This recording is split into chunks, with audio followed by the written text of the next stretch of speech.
Olá, sejam bem-vindos. Palavras que consolam e esclarecem é o que o programa se propõe em conversas com estudiosos do Espiritismo. Hoje faremos uma reflexão sobre o tema Bem-aventurados os que choram e recebemos o nosso convidado Jefferson Quadros. Seja bem-vindo, Jefferson. Olá, Vanderlei. Agradeço o convite para estar com vocês aqui esse momento de reflexão, de discussões, que tenhamos momentos de bastante aprendizado e de muito desenvolvimento de ideias, né? Porque a gente precisa buscar, né, o conhecimento, Vanderlei, em todos os instantes da nossa vida para aplicar no dia a dia, né? Esse é o objetivo da gente estar aqui nesse momento. Conhecimento com responsabilidade, né, Jefferson? Aplicação. Com certeza. Isso é muito bom. Jefferson, no Sermão da Montanha, dentre as bem-aventuranças que Jesus proclamou, temos bem-aventurados os que choram, porque serão consolados. O que Jesus quis dizer com essa expressão?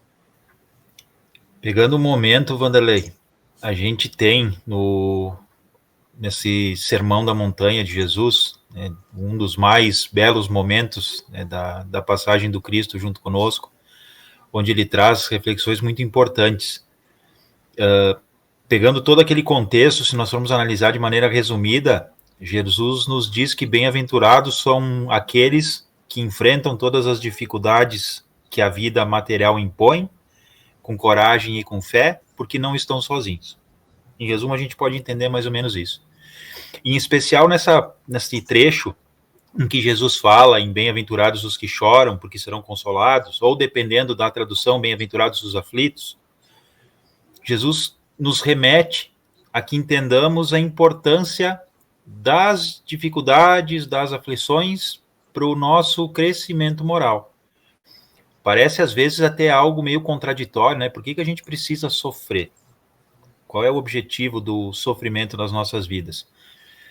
E passa muito por esse entendimento a nossa postura frente às dificuldades.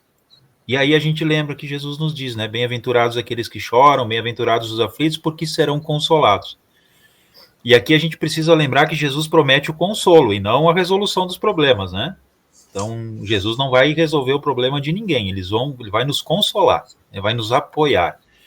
E esse apoio vai partir da fé que nós podemos desenvolver frente a esse auxílio divino que está sempre conosco, mas passa também pela nossa postura, de aprender a enfrentar todas as dificuldades, todos os desafios que a vida nos oferece, para que com esses desafios e dificuldades nós possamos aprender a transformar o nosso modo de ser, o nosso modo de viver, burilando as nossas imperfeições, controlando, desenvolvendo os nossos sentimentos, para que assim a gente possa se aproximar cada vez mais da perfeição, que é o objetivo das nossas existências. Falando isso como o espírito imortal que somos, né? Então, a gente analisa do prisma do ser encarnado que estamos experienciando agora, mas não podemos esquecer que nós somos espíritos imortais e precisamos trabalhar também pelo porvir, né, pela vida que segue após o decesso da vida física, né, o encerramento da vida do corpo, ou como a gente costuma chamar de morte, né? Mas o espírito prossegue e a vida mantém-se. E por isso é tão importante a gente aprender a enfrentar essas dificuldades que a vida nos apresenta, porque elas sempre são medidas pedagógicas que Deus nos oferece para que a gente possa aprender lições importantíssimas para o porvir. Neste texto que serve de base para nossas reflexões no livro Ceifa de Luz, o Espírito Emmanuel assevera que, no limiar do berço, pede à alma dificuldades e chagas, amargores e cicatrizes. Entretanto, recapitulando de novo as próprias experiências no plano físico, torna a concha obscura do egoísmo e da vaidade, enquistando-se na mentira e na delinquência. Você pode trazer algumas palavras a respeito dessa afirmação? É uma bela advertência, né, meu amigo? A gente, quando no plano espiritual solicita a oportunidade de retornar ao plano físico, ao mundo de expiações e provas, porque a gente sabe que é na experiência física, enfrentando tudo aquilo que o ambiente nos oferece, que nós vamos ter a oportunidade de desenvolver as nossas habilidades, as nossas qualidades, os nossos sentimentos. Porém, quando a gente reencarna, temos o tal do esquecimento do passado.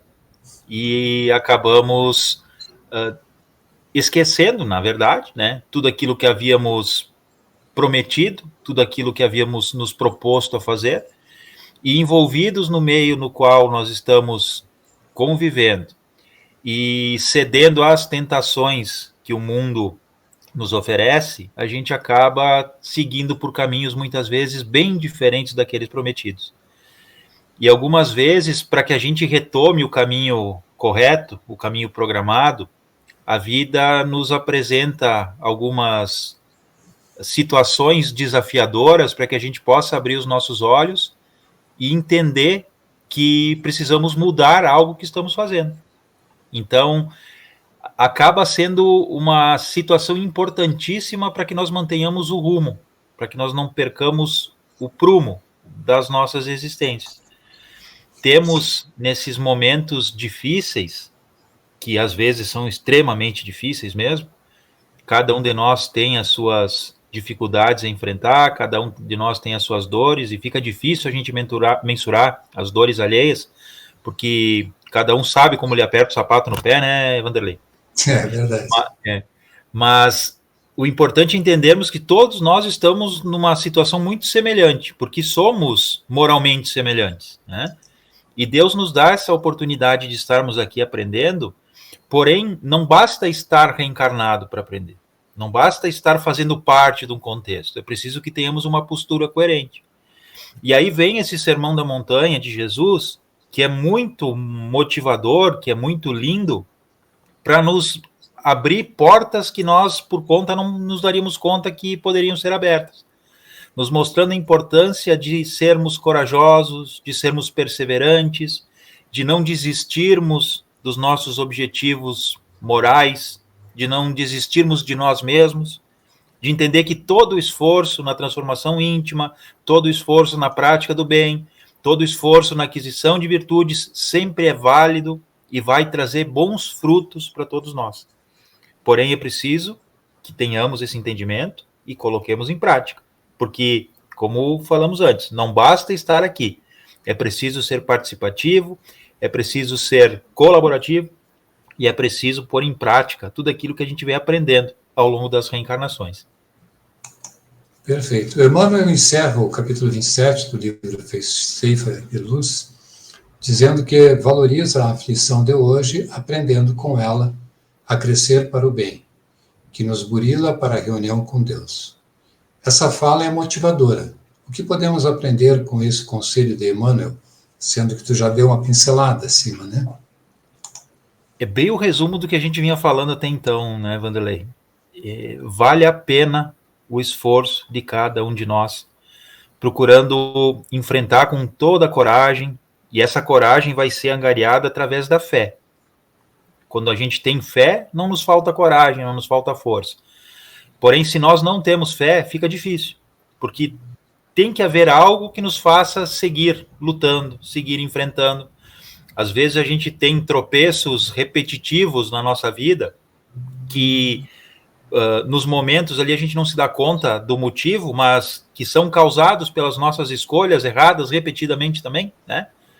E nem sempre nos damos conta desse contexto e vamos tropeçando e as dificuldades aparecem e nós levantamos e aí caímos de novo e levantamos e vamos enfrentando e assim a vida vai se desenvolvendo e nós vamos aprendendo. Porém, é preciso não permitir que o desânimo tome conta da gente. Tenhamos fé, amigos, amigas, lembremos que todos nós enfrentamos dificuldades, mas Deus está do nosso lado, nos amparando e nos protegendo. E quando a gente tem fé, quando a gente tem coragem e quando a gente enfrenta essas dificuldades procurando aprender com elas, temos certeza que vale a pena todo o nosso esforço e logo, logo nós vamos colher os frutos desse esforço através das bênçãos de Deus na nossa vida. A vida vale a pena viver.